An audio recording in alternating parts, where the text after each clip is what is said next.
These days, new data is coming at us constantly from all kinds of sources, sensors, and devices.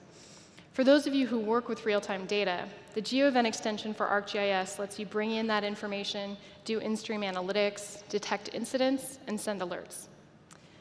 For example, this is a data stream of current flights and their positions across the US. But as data keeps coming in higher and higher volumes and velocities, it's hard for traditional systems to keep up with the flow of information and store it for analysis. So in version 10.4, we've redesigned the entire GeoEvent architecture so you can capture features to the spatiotemporal big data store. The big data store is a new part of ArcGIS that also takes advantage of distributed computing technology so that you can write up to 10,000s of features a second and get past previous bottlenecks. This is GeoEvent running in Amazon. The individual flight positions are coming in bursts of up to 500 features a second. And using a cluster of 5 machines in the Amazon cloud, we've been ingesting this flight data to the big data store for the past 2 weeks. And so far, we've captured almost 200 million historical flight positions. The big data store provides the elasticity and scalability that you need to work at the speed of your data. Now, these architectural enhancements also include new and dynamic ways to view your information. You can configure your GeoEvent maps to aggregate your data on the fly so that you can work with millions to billions of observations. So what you're looking at here is everywhere a plane has flown in the last 2 weeks.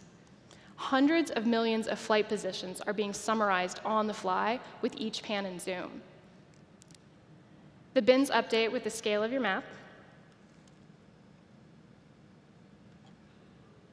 And you can also configure statistics to run on each of the bin cells in addition to the count of observations. For the first time, you can have a dynamic pattern map that never goes out of date.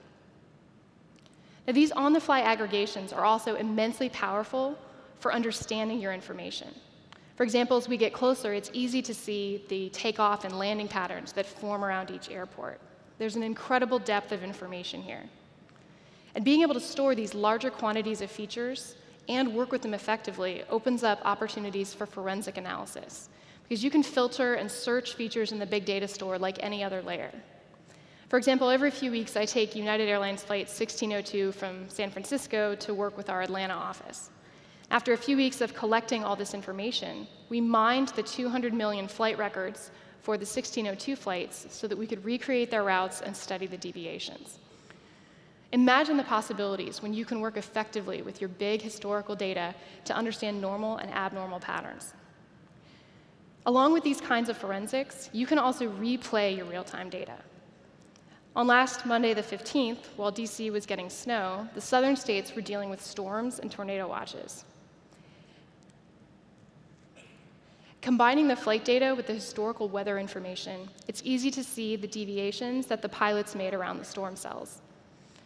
As the Internet of Things becomes a reality, there's more and more real-time data for you to understand and track what's going on, but your historical data becomes even more valuable for understanding and optimizing your systems. The GeoEvent extension lets you monitor your real-time data. And now, combined with the big data store, you can store massive quantities of information and work with it effectively to keep building a smarter world. Thank you. Jack? That's great. It's worth pausing here for a moment to think about what this means. In fact, the same concepts that many of you know very well of geographic analysis are now being extended to space-time geographic analysis, or space-time analytics. The same user experience for interacting with big data is the same experience that you have with small data. We call it small.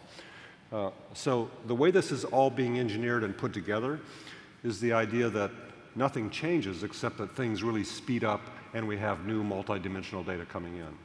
So feel comfortable with this new technology is what I'm suggesting, because it's going to give you lots more content and it's going to bring the temporal element into it.